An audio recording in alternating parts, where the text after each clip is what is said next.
Hi, I'm Jess Italia Lincoln, educator for Vintaj. I'm really excited to share with you our new 6x6 textured impression embossing folders. These were designed by the Vintaj art team. They have really intricate and beautiful ornate patterns. They're inspired by the Art Nouveau and Art Deco eras, which reflect the feel of a lot of our vintage metal lines. And then these are made by Sizzix. So to get started, I am going to show you how to emboss with this leaf rosette texture impression. I'm going to make sure that the raised side of the die is on the back side of the foil, so on the white side. And when lining up either foil or paper with the texture impressions, you're going to want to make sure that you're lining up the outer edges, not the hinge. We're going to use the Vintaj BIGkick machine, and I have already removed the solo shim, so I'm just using a solo platform and 2 cutting pads. I have 1 cutting pad already placed down, and I have my folder with the hinge side facing into the machine. I'm going to add that second cutting pad into the machine.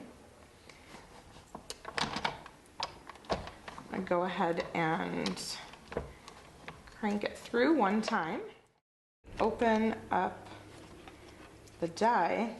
You can see that you have this really beautiful embossed foil sheet here.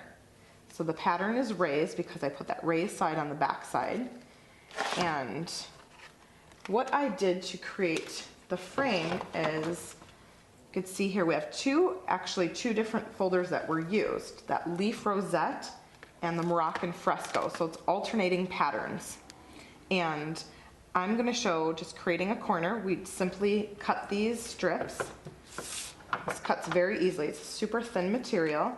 So I'm just cutting along the edge. It was about a 2.5 inch square I created. So right where the pattern ends in this corner, I'm going to go ahead and just cut that piece.